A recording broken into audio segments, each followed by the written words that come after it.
Hello दोस्तों, आज की इस कहानी में आप सभी का स्वागत है। मेरा नाम मधु है।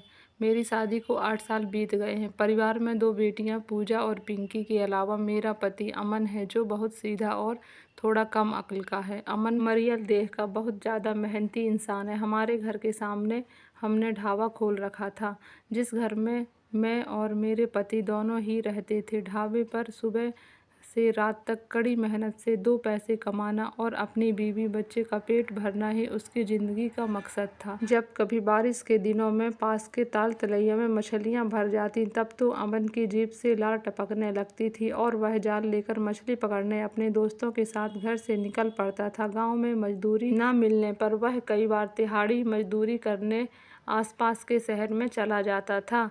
तब मैं अकेले ही सुबह से रात तक ढाबे पर रहती थी और अकेले ही उसको चलाती। गठीले बदन पर तीखे नैन नक्श की मैं 26 साल की होकर भी गजब की लगती थी। जब कभी मैं ढाबे पर बैठकर खनखनाती हंसी हंसती तो रास्ता चलते लोग के सीने पर तीर छुप जाते थे। बहुत से तो मन न होते हुए भी एक चाय जरूर पी लेते थे। एक बार मूसलाधार बारिश से मेरे गांव के आगे 2 मील दूर बहती नदी चढ़ाई थी। शायद नदी के दोनों तरफ रुक गए थे। करीबन 1 मील लंबा रास्ता ट्रकों से जाम हो गया था। तब न कोई ट्रक आता था न जाता था। पूरी की पूरी सड़क सुनसान पड़ी थी। इस कारण मेरा ढाबा पूरी तरह से ठप हो चुका था। मैं रोज सवेरे ग्राहक के इंतजार में पलक बिछाकर बैठ जाती और एक एक करके 4 दिन निकल गए थे और एक भी ग्राहक न आया था। बोहनी तो होती ही नहीं, उल्टी गांठ के पैसे और निकल गए थे। ऐसे मैं एक एक पैसे के लिए मोहताज हो गई थी। मैं मन ही मन खुद पर बरसात के चौमासे का भी इंतजार नहीं कर पाई। उधर मेरा पति अनुज भी 10 दिनों से गायब था। जाने कस्बे के किस तरफ चला गया था। वही उफनती नदी में मछलियां खंगाल रहा था। मधु ध्यान आते ही मैं सोचने लगी कि किसी जमाने में वह कितना गठीला और गबरू जवान था। आग लगे इस मिट्टी के दारू में उसकी देह दीमक लगे पेड़ की तरह खरी खरी सो गए।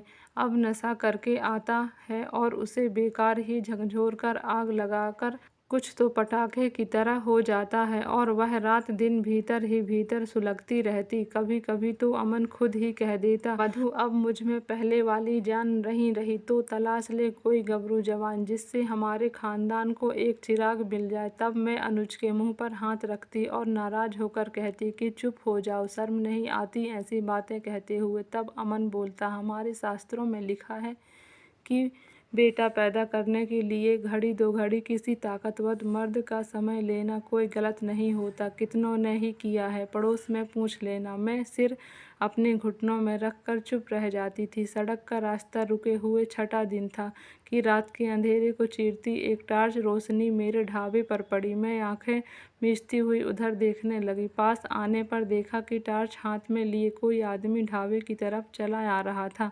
मैं टार्च वाला आदमी एक ट्रक ड्राइवर था। उसका नाम आकाश था। आकाश आकर ढाबे के बाहर बिछी चारपाई पर बैठ गया। बारिश अभी रुकी हुई थी और वो हवा में सोमरस था। आकाश ने बेझिझक अपनी कमीज उतारकर एक तरफ फेंक दी।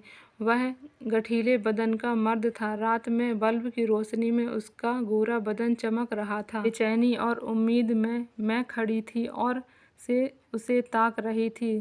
थकान और गर्मी से जब आकाश को राहत मिली तब उसका ध्यान मेरी ओर गया। आवाज़ लगाकर बोला, क्या कुछ रोटी वगैरह मिलेगा? हाँ मिलेगी, मैं बोली तो लगा दो। फ्राई और रोटी। मैंने भट्टे पर फटाफट दाल फ्राई कर दी और कुछ देर में गर्म तवे पर मोटी मोटी रोटी भी तैयार कर दी। चारपाई पर पात्र लगाकर मैंने उसके लिए खाना लगा दिया। खाना खाते समय आकाश कह रहा था, 4 दिनों से भूख बेहाल हो गया था। जाने मेरे हाथों का स्वाद था या आकाश की भूख थी। उसे ढाबे का खाना बहुत अच्छा लगा। वह 8 रोटी खा गया। पानी पीकर उसने अंगड़ाई ली और वहीं चारपाई पर पसर गया। मुझको जेब से निकालकर उसने 500 का नोट दिया और बोला, पूरा पैसा रख लो। मुझको जैसे पैरों में पंख लग गए थे। मुझे आकाश की बातों पर यकीन नहीं हो रहा था। बढ़ते नाले के पास रख कर मैं फिर भत्ते के पास जा बैठी। कुछ देर बाद वह बोला, आज यहाँ रुकने की इच्छा है। आधी रात को कहाँ ट्रक के पास जाऊँगा, क्लीनर ही गाड़ी की रखवाली कर लेगा तो तुम्हें कोई ऐतराज नहीं है। मुझको भला क्या ऐतराज़ होता। मैंने कह दिया कि मुझे कोई ऐतराज़ नहीं है, अगर आप रुकना चाहो तो रुक जाओ। इतना सुनकर आकाश चादर तानकर सो गया। रात बहुत गहरी हो गई थी। बादलों से घिरे आसमान में बिजली की चमक और गड़गड़ाहट गूंज रही थी। तब रात 1 बजे होंगी। किसी और ग्राहक के आने की उम्मीद छोड़कर मैं अपने ढाबे से हटी और मैंने आकाश की ओर देखा तो धनुष बना हुआ चारपाई पर पड़ा था। शायद उसे बारिश की वजह से ठंड लगने लगी थी। भीतर गई और एक कंबल उठाकर लाई। आकाश को कंबल डालते समय मेरा एक हाथ उसके माथे से टकराया तो मुझे लगा कि उसे तेज बुखार है। मैंने अचानक अपनी हथेली उसके माथे पर रखा है कि तभी वह ठुठुक ठुठुक मुझे देख रहा था। उन आँखों में मैंने अपने लिए चाह देखी कि जब मैं चलने लगी तो अचानक से उसने मेरा हाथ थाम लिया। थोड़ी देर कशमकश आने के बाद मैंने अपने आप को उसके बाहों में कैद पाया। पहले तो मैं सहम गई। उसने मुझको चारपाई पर ही लिटा दिया और हम दोनों एक दूसरे में समा गए। सालों बाद मुझको बड़ा सुख मिला था। भोर होने से पहले ही मैं उठी और कमरे की ओर चल पड़ी थी। मैंने सोचा कि खुद अमन ने ही तो इसके लिए मुझे कहा था, और फिर इस काली गहरी अंधेरी रात में भला किसने देखा था। यही सब सोचते सोचते मैं नींद में सो गई। सुबह बड़ी बेटी ने मुझे जगाया और बोली, रात के मुसाफिर 1000 रुपये दे गए हैं। मैं चौंक से उठी तो देखा आकाश जा चुका था। अपने चारपाई पर पड़ा हुआ कंबल मुझे बड़ा घिनौना लगा। तक बैठी रात के बारे में सोचती रही। 8 दिन बाद आकाश फिर हमारे ढाबे में आया और अमन के साथ उसने खूब खाया पिया। नशे में डूबा अमन आकाश का गुण गाता भीतर जाकर सो गया और मैंने जानबूझकर लाइट बुझा दी और खुद को आकाश को सौंप दिया। आकाश का अपना ट्रक था और उसे खुद ही चलाता था, इसलिए उसके हाथ में खूब पैसा भी रहता था। मेरे सांचे में ढला बदन और मेरी चुप रहने की आदत उसे बहुत भा रही थी। जब भी मैं आकाश को देखती मेरे तन बदन में आग लग जाती थी और अगली सुबह जब चला जाता तो हर बार खुद को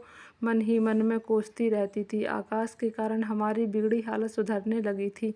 वह अमन का भी गहरा दोस्त हो गया था। तो लड़कों का बाप आकाश बताता था कि कितना अजीब है जब वह लड़की पैदा करना चाहता है और अनुज लड़के की अभिलाषा रखता है। मैं यह सुनकर चुप जरूर थी, लेकिन अंदर ही अंदर बहुत खुश रहती थी। अब वह दिन आ ही गया जिसकी अभिलाषा में मैं अमन दोनों रहते थे। आकाश के कारण माँ बनने वाली थी। मेरा 8वां महीना था। अमन के साथ साथ आसपास के जानने वाले लोग भी बेचैनी से इस बच्चे के जन्म का इंतजार कर रहे थे। धीरे धीरे पूरे 9 महीने हो गए थे। एक दिन अचानक आकाश खाली ट्रक लेकर वहाँ आ धमका और उदास होता हुआ बोला, वह वहीं पर ट्रक चलाएगा क्योंकि घर के लोगों से नाराज होकर उसे वापस बुलाया है। यह सुनकर अमन और मैं बेहद उदास हो गए थे। आखिरी बार मैंने उसे अच्छा खाना खिलाया और मन से विदा किया। अगले ही दिन मुझे अस्पताल आना पड़ा। मेरा दर्द बहुत बढ़ गया था तो मैंने नर्स को बुलाया।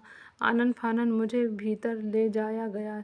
आखिरी बार मैंने एक बच्चे को जन्म दिया और बेहोश हो गई। कुछ देर बाद होश में आने पर मैंने जाना कि मैंने एक बेटे को जन्म दिया है। मैंने दिल से आकाश का धन्यवाद किया जिसकी वजह से मैंने एक बेटे को जन्म दिया था।